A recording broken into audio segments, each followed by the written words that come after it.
2026년 병오년 첫날 새벽입니다. 올해는 병오년, 즉 붉은 말의 해라고 합니다. 붉은 말처럼 활기 있고 또 생동하며 역동적인 그러한 변화와 도약이 있는 그러한 한 해가 되기를 간절히 기원합니다. 2026년 우리 교회의 주제 말씀은 우리가 금방 읽은 것처럼 마태복음 6장 33절 말씀입니다. 너희는 먼저 하나님의 나라와 하나님의 의를 구하여라. 그리하면 이 모든 것을 너희에게 더하여 주실 것이다. 올해 우리 교회의 표어는 하나님의 나라를 갈망하라 라고 정했습니다. 우리 다 함께 한 목소리로 저를 따라해 주시겠습니까? 하나님의 나라를 갈망하라. 하나님의 나라를 갈망하라. 예수님께서 산에서 설교를 하셨습니다. 그 설교 가운데 하나가 오늘 우리가 읽은 마태복음 6장의 말씀입니다. 마태복음 6장은 하나님 나라의 언약 백성이 실천해야 할 신앙적 가치와 행동들에 대해서 말씀합니다. 가령 거기에는 남을 돕는 구제에 대한 말씀도 있고 또 주님께서 가르쳐 주신 기도도 있고 또 자신을 절제하는 금식에 대한 말씀도 있습니다. 여러분이 하나님 나라에 속한 사람이다. 그래서 하나님 나라의 언약 백성이다. 하나님 나라의 시민권을 약속받은 사람이다. 그것을 확증하는 것이 바로 이러한 실천과 행동들이다라고 예수님께서 설교하신 것입니다. 그런데 그 이유는 이것이 하나님 나라의 언약 백성이요 또 시민권을 가진 사람의 확증하는 바다라고 말하는 이유는 그 행위들이 종교적이거나 윤리적이기 때문이 아닙니다. 중요한 점은 이런 실천들을 하는 내면의 동기가 우리가 살아가고 있는 이 사회와 이 세상이 중요하게 여기는 가치가 아니라 그야말로 하나님 나라의 삶을 표현하는 가치들이기 때문에 그렇다는 것입니다. 조금 풀어서 설명하면 여러분 구제하는 것, 기도하는 것, 금식하는 것은 하나님을 믿지 않는 사람들도 하는 행위들이죠. 하나님을 믿지 않아도 남을 돕는 사람들 많습니다. 새해가 되면 아마 해돋이를 보기 위해서 지금 열심히들 동해로 서해로 또 산으로 아마 다닐 겁니다. 저도 2000년 그야말로 밀레니움이라는 것이 시작될 때 송구영신 예배를 드리고 청년들을 이끌고 강화도 만이산을 향해서 열심히 운전하고 달려갔습니다. 강화도 만이산에 올라가서 새해 떠오르는 해를 보려고. 근데 어찌나 사람들이 많든지 올라가기도 전에 해가 떠버렸어요. 수많은 사람들이 여기저기 해를 보면서 뭘 하죠? 소원을 빕니다. 하나님을 믿지 않아도 사람들은 기도라는 행위를 하고 있는 것이죠. 금식도 마찬가지죠. 여러분 간헐적 단식 해보셨나요? 건강을 위해서 간헐적 단식도 하고요. 어떤 사람은 자신이 원하는 바를 얻기 위해서 일종의 투쟁의 수단으로 금식을, 단식을 행하기도 합니다. 그런 면에서 보면 구제하는 것, 기도하는 것, 그리고 금식하는 것은 꼭 하나님을 믿는 사람들만 하는 행위는 아니라는 거예요. 그런 점에서 보면 하나님의 언약 백성들이 행하는 구제, 기도, 금식 그것은 그렇지 않은 사람들과 비교할 때 뭐가 다르냐라는 것이죠. 어떤 점에서 다른가? 그것은 외적인 행위가 다른 것이 아니라 내면적 가치가 다르다는 거예요. 그리고 그것을 행하는 근본적인 목적과 이유가 다르다라는 것입니다. 예수님께서 강조하신 점은 바로 거기에 있어요. 우리가 마태복음 6장에서 예수님께서 하신 설교를 자세히 귀담아 들어보면 예수님께서 예로 드신 구제나 기도나 금식은 공통점이 있습니다. 그것이 뭐냐면 구제나 기도나 금식은 누구나 다 하는 것인데 어떤 사람들은 그것을 사람에게 보이는 방식으로 행하는가 하면 어떤 사람들은 그렇지 않은 방식으로 행한다는 거예요. 특히 사람에게 보이는 식으로 하지 않아도 오른손이 하는 것을 왼손이 모르게 한다 할지라도 하나님은 다 아신다라는 것이 예수님의 설교의 공통점입니다. 예수님의 관점에서 보자면 외적으로 비슷해 보이는 행위라 할지라도 그 내면적인 가치에 있어서는 예수님이 보실 때 사람에게 보이려는 방식이 있고 하나님께서 보시는 방식이 다르다라는 것을 예수님은 대조해서 말씀하신 거예요. 그걸 굳이 예수님은 사람에게 보이려는 방식을 세상적인 가치다 이렇게 말해요. 세상이 중요하게 여기는 가치. 반면에 하나님께서 보신다는 방식은 하나님 나라의 가치다라고 말씀합니다. 그러면 세상적인 가치, 즉 사람에게 보이는 방식은 대개 어떤 내면적 가치를 품고 있냐면 자기 의를 드러내고 싶은 거죠. 내가 이런 사람이야. 내가 이 정도 돼. 내가 원하는 것, 내가 이루고자 하는 것, 그러한 것들을 이루고자 하는 방식으로, 그리고 그것을 사람들에게 드러내는 방식으로 자기 의를 드러내려는 마음에서 비롯된다는 거예요. 그런데 예수님은 이러한 방식은 예수님이 말씀하시는 하늘의 가치, 다시 말해서 하나님 나라의 방식, 그래서 하나님의 영광이라고 하는 그것보다는 결국 자기 영광을 추구한다라는 점에서 이 세상에 속한 방식이라고 말씀하시는 겁니다. 특히 예수님의 평가에 의하면 이런 세상의 사고방식이라고 부르는 이러한 행동과 이러한 내면적 가치는 결국 이미 상을 받았다는 거예요. 그 말은 하늘의 상은 더 이상 없다. 예수님은 이렇게 말씀하시죠. 하지만 굳이 사람에게 보이려고 하지 않아도 오히려 자신의 선한 행위를 숨겨둘 때 놀라운 건 하나님께서 은밀히 다 보시고 다 아신다는 거예요. 마태복음 6장 4절을 보세요. 너의 자선 행위를 숨겨둬라. 그러면 남모르게 숨어서 보시는 내 아버지. 하나님이 어떠신다고요? 남모르게 숨어서 보신대요. 너의 자선 행위를 감춰두면 사람들은 모르죠. 그러나 하나님은 남모르게 숨어서 그걸 보신다는 거예요. 그리고 그 하늘 아버지께서 너에게 갚아주신다라고 말씀하십니다.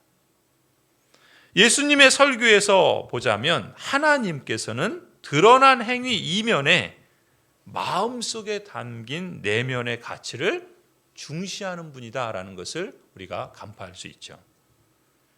하나님 나라에서 중요한 가치가 이런 겁니다.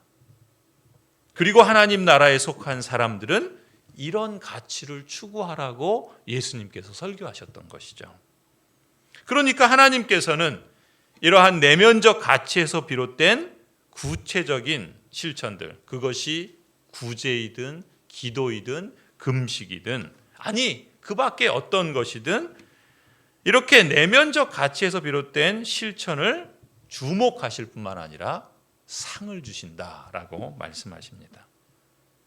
더 나아가서 하나님께서는 하나님 나라의 가치를 따라 실천하는 사람을 통해서 영광을 받으신다라고까지 말씀하시죠.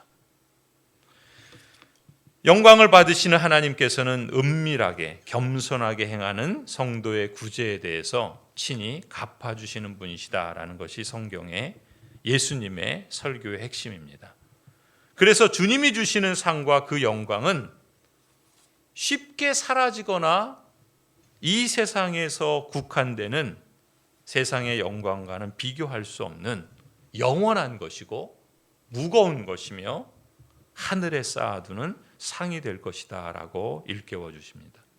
구제만 그런 게 아니에요. 기도도 마찬가지입니다. 여러분, 사람들이 기도하죠? 사람들은 기도할 때 왜 합니까? 소원하는 바를 이루려고 합니다. 그럼 우리도 마찬가지예요. 우리가 기도하면서 그 기도가 이루어지기를 바라지 않는 사람은 사실 기도하지 않는 것과 같아요. 그러려면 뭐하러 기도합니까? 이루어지기를 바라기 때문에 기도하는 것이죠. 그런 점에서는 모두가 다 마찬가지입니다. 그런데 사람들은 기도할 때 자기의 소원과 자기의 뜻을 이루기 위해서 기도하는데 그것을 이루어내는 방식이 뭐냐면 말을 많이 해야 된다고 생각을 해요. 정성을 많이 들여야 된다고 생각을 합니다. 그래서 어떤 사람들은 같은 말을 반복해서라도 정성을 다해서라도 아니면 적어도 다른 사람이 볼 때 야, 저 정도는 해야지 그래도 하늘이 감복하지. 그래서 그러한 사람에게 소원을 이루어 주실 것이다. 들어줄 것이다 라고 기대를 하지요. 그런데 예수님의 설교를 가만히 주의해 보면 예수님은 정반대로 말씀하세요. 그래서 우리가 기도할 때 가장 유념해야 할 것은 내 뜻과 내 소원을 이루어 주옵소서라고 기도하지 말고 하나님의 뜻과 하나님의 나라가 임하시옵소서라고 기도해야 한다라고 강조하세요. 놀라운 건 내 필요를 이렇게 기도할 수 있는 것은, 이렇게 기도하라고 하시는 것은 내 필요를 하늘 아버지께서 이미 아시기 때문이라는 거예요. 내 필요를 하나님이 이미 다 아시기 때문에 굳이 여러 말을 반복해서 정성을 들여가지고 하늘이 감복하도록 마치 하나님을 조정하려고 할 필요가 없다라는 것입니다. 오히려 하나님의 뜻이 무시당하고 하나님 나라의 통치를 잃어버린 이 세상의 현실에서 오늘 하루의 삶을 살아내는 동안 계속해서 하나님의 뜻과 하나님의 다스림을 염두에 두고 소원하면서 구하라. 예수님은 이렇게 말씀하시죠. 그러면 하나님 우리 아버지께서 우리에게 필요한 것이 무엇인지 다 아시기 때문에 이 모든 것을 너희에게 더해 주실 것이다. 이것이 예수님의 설교의 요지입니다. 요약해서 말하면 이런 것입니다. 하나님 나라의 시민권을 가진 사람으로서 행하는 그리스도인의 신앙 실천은 이렇게 요약할 수 있어요. 땅의 상보다 하늘의 상을 바라는데 너의 마음을 써라. 땅의 소원보다 하늘의 뜻을 구하는 길을 찾으라. 이것이 예수님이 강조하시는 내용이에요. 그리고 이것을 하나님 나라를 갈망하는 것이다 라고 표현합니다. 하나님 나라를 갈망하라. 그것이 그럼 어떤 것이냐? 예수님의 설교의 말씀대로 하자면 땅의 상보다, 땅의 상이 있죠? 땅의 상보다 하늘의 상을 바라는데 너의 마음을 써라. 땅의 소원보다 하늘의 뜻을 구하는 길을 찾으라. 이게 하나님 나라를 갈망하는 것이다 라고 말씀합니다. 예수님은 우리를 너무나 잘 아시죠. 그래서 그걸 거듭해서 짚어주십니다. 그래서 사람에게는 저마다 눈이 가는 길이 있어요. 여러분, 눈길이 있다 그러죠? 눈이 가는 길이 있다는 거예요. 그러니까 우리가 발만 가는 게 아니라 우리 눈도 가는 길이 있다는 것입니다. 그건 뭘 말하냐? 너의 눈이 무엇을 갈망하는가 생각해 보라는 거예요. 너의 눈이 어디에 머무는가라는 걸 생각해 보라는 것입니다. 눈만 길이 있는 게 아니에요. 여러분의 마음에도 길이 있습니다. 마음길이라고 그러죠. 무슨 말입니까? 너의 마음이 무엇을 소망하고 있는가 들여다보라는 거예요. 너의 마음이 어디에 있는가 되짚어보라고 권하시는 것입니다. 이 땅의 것에만 목적이 있고 이 땅이 전부인 줄로 아는 사람은 온통 그 마음은 이 땅의 것만을 향하겠죠. 이 땅의 것들에만 눈길이 쏠릴 겁니다. 이 세상에 속한 삶의 방식이 사실은 하나님 나라에 속한 여러분들에게도 끊임없이 그 세상의 방식대로 살라고 유인하고 여러분을 끌어당기며 유혹한다라는 것을 예수님이 더 잘 아세요. 그래서 거듭 짚어주시는 겁니다. 마태복음 6장 19절부터 예수님이 이렇게 설교하세요. 너희는 자기를 위하여 보물을 땅에다가 쌓아두지 말아라. 땅에서는 좀이 먹고 녹이 슬어서 망가지며 도둑들이 뚫고 들어와서 훔쳐간다. 그러므로 너희를 위하여 보물을 어디에 쌓아두라고요? 하늘에 쌓아둬라. 거기에는 조미 먹는 일도, 녹이 슬어서 망가지는 일도 없고 도둑들이 뚫고 들어와서 훔쳐가지도 못한다. 너의 보물이 있는 곳에 너의 마음도 있다. 마음의 길이 어디에 있는가? 보물이 어디에 있는가라는 것을 보면 알 수 있다라고 말합니다. 예수님의 관점에서 보면 우리가 중요하게 여기는 돈이나 자랑이나 심지어 자존심마저도 결국 안개처럼 사라지고 없어질 것이다 라고 말해요. 좀이 쓴다는 말이 그런 것입니다. 녹이 생긴다는 게 그런 거예요. 도둑질 해가고 없어지고 만다라는 말이 그런 뜻입니다. 여러분, 인생은 두 번 살지 않습니다. 한 번 살죠. 그리고 얼마나 사는지 우리 자신도 알 수 없습니다. 그런 점에서 우리가 이 땅이 전부인 양 사는 것처럼 하나님의 형상으로 지음받은 사람으로서 사람답지 못한 모습도 없습니다. 그래서 성경은 자기의 연수, 인생의 연수를 헤아려 보는 사람이 지혜로운 사람이라고 말씀하시죠. 마태복음 6장 22절에서 예수님은 또 이렇게 설교하세요. 눈은 몸의 등불이다. 그러므로 너의 눈이 성하면 너의 온몸이 밝을 것이요 너의 눈이 성하지 못하면 너의 온몸도 어두울 것이다. 그러므로 너의 속에 있는 빛이 어두우면 그 어둠이 얼마나 심하겠느냐. 그러니까 눈길이 가야 하는 곳이 있다는 거죠. 마음을 쏟아야 할 곳이 있다라는 거예요. 그게 뭐냐? 그걸 늘 유념하면서 이 땅을 살라고 권면하십니다.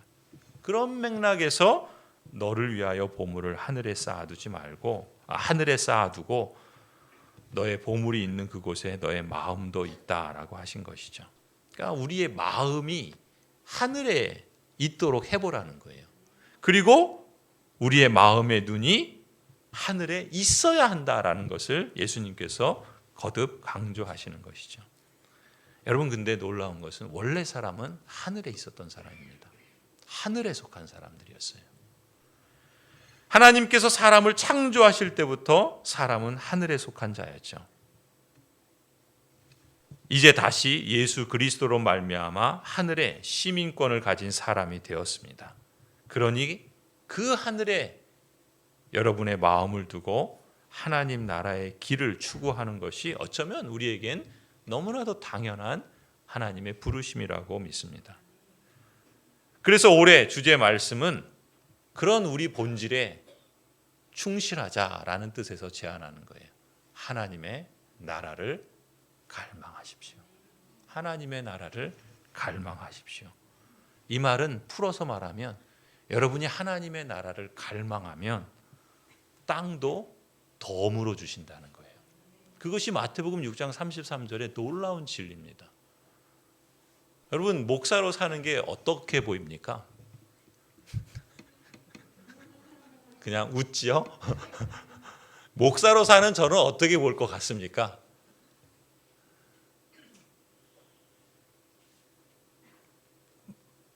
올해가 2026년이잖아요. 올해가 저희 교회에 제가 부임한 지 만 10년이 되는 해입니다. 그래서 사실 올해 이제 10년째 되는 개인적으로도 그렇고 또 교회적으로도 그렇고 다른 어떤 때보다 나를 감격하게 하고 나를 추동하게 하며 나의 삶을 활기차게 나를 움직이게 했던 것이 뭔가를 한번 되짚어 보면서 저는 하나님 나라를 생각하면 감격해요.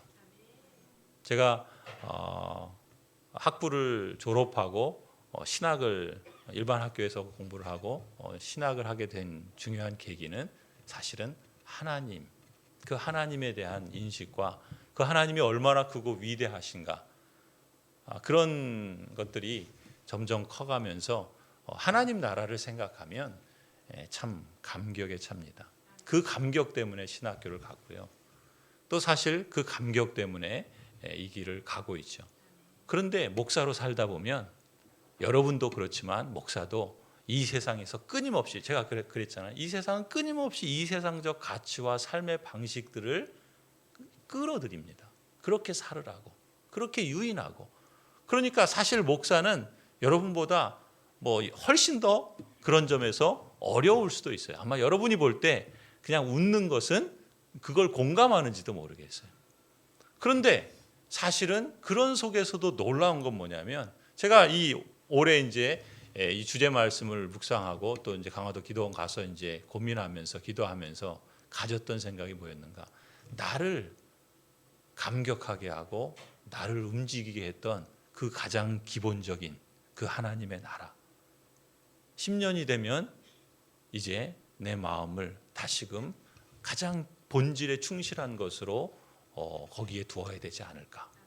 그래서 묵상하면서 이 하나님의 나라를 갈망하자, 그러한 마음의 결심을 세웠고, 또 그 주제 말씀으로 마태복음 6장 33절을 묵상하면서 놀라운 건 뭐예요? 하나님의 나라를, 하늘의 것을 추구하면 뭐라고요? 땅을 덤으로 주신다는 것이, 그것이 하나님의 약속이라는 거예요. 물론 하늘의 상을 주시는 건 뭐 그것은 너무나도 분명한 사실이고, 이 땅에 대한 이 모든 것을 너희에게 더하여 주시겠다라고 하시는 사실도, 그런데 제가 제 스스로 그것이 그렇습니다라고 인정이 안 되면, 과연 그렇습니다라는 것이 그렇게 제 자신에게서 납득이 안 되면 제가 말할 수 있겠습니까? 그렇지 못하죠. 그런 점에서 사실은 이 말씀이 예수님의 말씀이니까 그냥 맞는 말이다라는 것이 아니라 정말 그렇다는 거예요. 하늘을 추구하면 땅을 덤으로 주시는 것을 실감하게 하신다는 겁니다. 그것이 목사로 사는 데 있어서 숱한 어려움과 고난과 인내하고 견디고 참아야 될 것들이 있지만, 그러나 그것을 능가하는 기쁨과 감격과 또 저의 삶을 계속해서 무엇인가를 향해서 추동하게 하는 그런 힘이 저는 거기에 있다고 믿어요.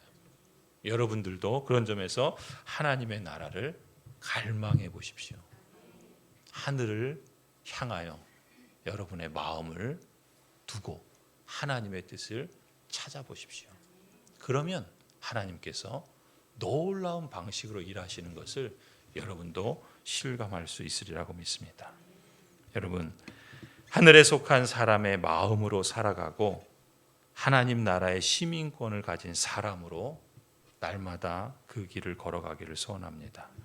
지금 여기에서 내 마음, 그리고 내가 가는 길이 그때 그곳에서 하나님의 나라가 완성되어 하나님의 완성된 나라에서 살아갈 그 삶을 좌우하게 될 것입니다.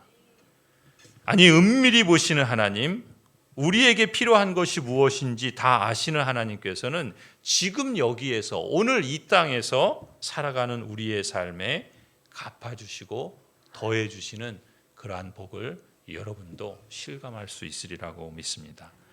마태복음 6장 31절 32절에 예수님께서 이렇게 덧붙이세요. 그러므로 31절 32절입니다. 그러므로 무엇을 먹을까, 무엇을 마실까, 무엇을 입을까 하고 걱정하지 말아라. 이 모든 것이 모두 이방 사람들이 구하는 것이요 너희의 하늘 아버지께서는 이 모든 것이 너희에게 필요하다는 것을 아신다. 하나님은 아시는 거예요. 예수님이 아시는 겁니다. 우리에게 뭐가 필요한지를. 매일 성경은 이 본문을 이렇게 해설해요. 생계를 염려하지 마십시오. 생계의 본질이 뭐예요? 목숨이죠. 생계의 본질이 목숨에 있다면 염려는 우리 수명에 전혀 보탬이 되지 않습니다. 그 목숨을 오히려 깎아먹으면 깎아먹지. 그러니 염려는 우리에게 있어야 할 것을 다 아시는 하늘 아버지에 대한 불신입니다. 우리에게 허가된 염려는 하나님 나라를 위한 하늘의 열망뿐입니다. 참 의미 있는 해설이라고 믿습니다. 그런 점에서 예수님께서 계속해서 33절에 이렇게 말씀합니다. 그러므로 내일 일을 걱정하지 말아라. 내일 걱정은 내일 맡아서 할 것이다. 한날의 괴로움은 그날에 겪는 것으로 족하다. 너희는 먼저 하나님의 나라와 하나님의 의를 구하려라. 그리하면 이 모든 것이 뭐예요? 앞서 말했던 무엇을 먹을까? 무엇을 마실까? 무엇을 입을까? 걱정하는 것. 너희에게 필요한 그 모든 것, 그것을 너희에게 더하여 주실 것이다. 성도 여러분, 내일 겪을 괴로움까지 미리 염려하지 마십시다. 오늘은 하나님 나라와 하나님의 의에 대해서 열망을 가져라. 그걸 거룩하게 염려하라 라고 말씀하십니다. 염려해도 소용없는 내일 일은 하나님께 맡기고 하나님께서 애타게 마음 쓰고 계시는 하나님 나라에 대해서는 지금 여러분 마음을 쓰고 갈망하시기를 바랍니다. 그러면 땅의 것도 덤으로 주실 줄 믿습니다. 사랑하는 성도 여러분, 하나님의 나라를 갈망해 보십시오. 평강의 하나님께서 친히 때마다 일마다 여러분에게 은혜와 평강 주실 줄 믿습니다. 기도하시겠습니다.